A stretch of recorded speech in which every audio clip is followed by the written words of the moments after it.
Shalom, sahabat Repa yang dikasihi Tuhan. Jatuh. Siapa di antara kita yang tidak pernah mengalaminya? Jatuh dalam kegagalan, jatuh di dalam dosa, jatuh di dalam pelayanan. Jatuh karena harapan yang tidak terwujud. Ada orang yang pernah begitu mengasihi Tuhan, tetapi hari ini ia hanya menyisakan rasa bersalah. Ada yang pernah melayani dengan semangat, tetapi hari ini ia sekarang bertanya, apakah Tuhan masih mau memakai hidup saya? Seringkali gereja dipahami sebagai tempat bagi orang-orang yang kuat imannya. Seolah-olah orang benar adalah mereka yang tidak pernah jatuh. Akibatnya, banyak orang yang menyembunyikan lukanya karena takut dihakimi. Tetapi firman Tuhan hari ini justru menyampaikan kabar baik. Amsal 24 ayat 16 berkata, sebab 7 kali orang benar jatuh, namun ia bangun kembali. Tetapi orang fasik akan roboh dalam bencana. Tuhan tidak mendefinisikan orang benar sebagai orang yang tidak pernah jatuh. Tuhan melihat orang benar sebagai mereka yang memilih bangkit kembali bersamanya. Hari ini, jika kita masih merasa gagal, renungan ini adalah pengingat bahwa kisah hidup kita belumlah berakhir. Sahabat, kitab Amsal ditulis untuk membentuk umat Israel menjadi masyarakat yang hidup dalam hikmat dan takut akan Tuhan.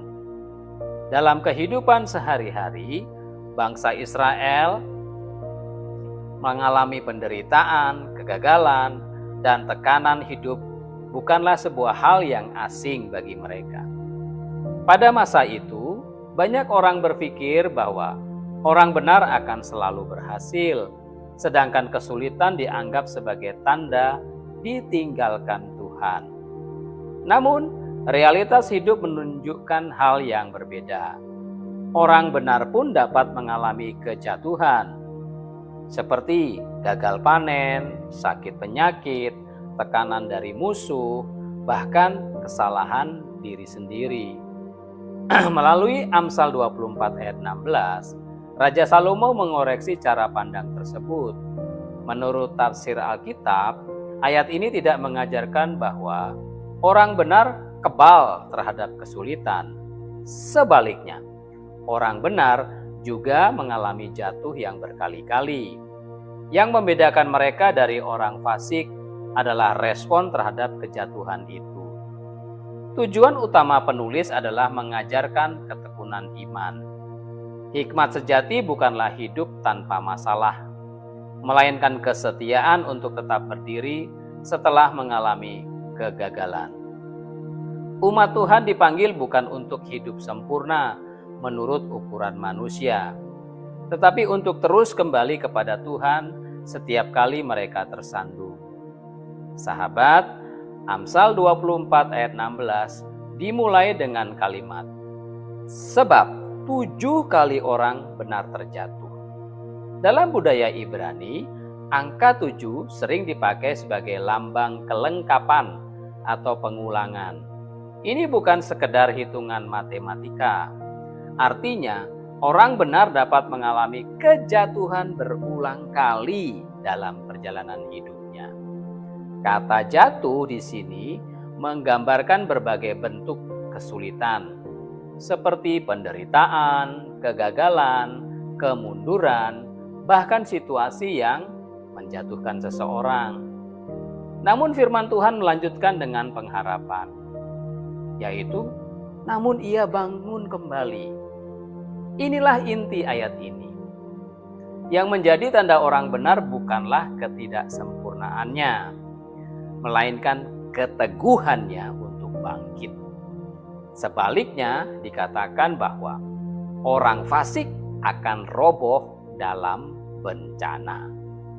Mereka kehilangan dasar pengharapan karena hidup terpisah dari hikmat Tuhan.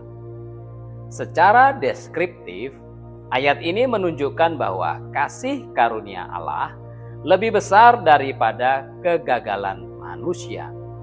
Tuhan tidak mencari orang yang tidak pernah jatuh, tetapi Ia mencari hati yang mau bertobat, hati yang percaya, dan hati yang mau melangkah lagi. Sahabat, dari ayat ini ada 3 ajaran teologis yang penting untuk kita semua. Ajaran yang pertama, orang benar tetap manusia yang rapuh. Keselamatan dan pembenaran bukan berarti kita bebas dari kelemahan. Kita tetap dapat gagal, dapat kecewa, dan juga dapat tersandung. Ajaran yang kedua, kasih karunia Allah memberi kekuatan untuk bangkit. Kita tidak bangkit karena kekuatan diri kita sendiri, tetapi karena Tuhan yang menopang kita. Pemulihan selalu tersedia bagi mereka yang kembali kepadanya. Ajaran yang ketiga, pengharapan Kristen tidak ditentukan oleh masa lalu. Di dalam Tuhan, kegagalan bukanlah akhir cerita. Selalu ada kesempatan baru untuk bertumbuh, untuk berubah, dan untuk dipakai kembali. Inilah keindahan Injil. Tuhan sanggup menulis bab baru bahkan dari halaman hidup kita yang pernah rusak. Jadi sahabat, jangan biarkan kegagalan mendefinisikan identitasmu. Jangan jadikan kejatuhanmu sebagai alamat tetap dalam hidupmu. Orang benar bukanlah mereka yang tidak pernah menangis, tetapi mereka yang tetap melangkah meski air mata masih mengalir. Setiap luka yang diserahkan kepada Tuhan dapat menjadi kesaksian tentang pemulihannya. Yesus berkata dalam Injil Yohanes 16 ayat 33, "Dalam dunia kamu menderita penganiayaan, tetapi kuatkanlah hatimu, aku atau Yesus telah mengalahkan dunia." Karena itu, jika hari ini kita jatuh dalam dosa, bangkitlah dalam pertobatan. Jika kita jatuh karena kegagalan, bangkitlah dalam pengharapan. Jika kita jatuh karena kelelahan, bangkitlah dalam kekuatan Tuhan. Sebab pada akhirnya, kegagalan bukanlah ketika kita jatuh. Kegagalan yang sesungguhnya adalah ketika kita berhenti untuk bangkit. Dan ingatlah, orang benar bukan mereka yang tidak pernah jatuh, tetapi mereka yang selalu menemukan alasan untuk bangkit bersama Tuhan. Jangan menyerah, Tuhan belum selesai menulis kisah hidup kita.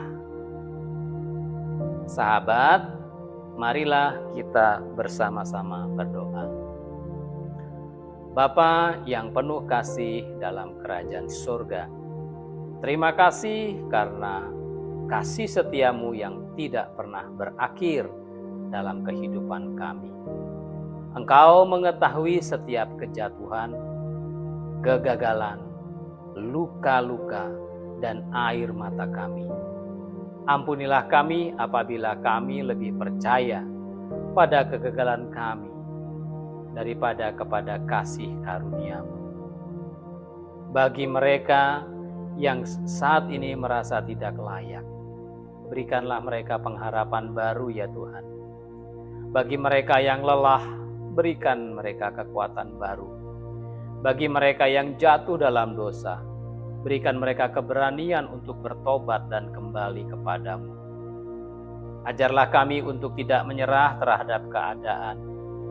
Mampukan kami bangkit setiap kali kami tersandung, karena kami percaya tangan-Mu selalu siap menopang kami.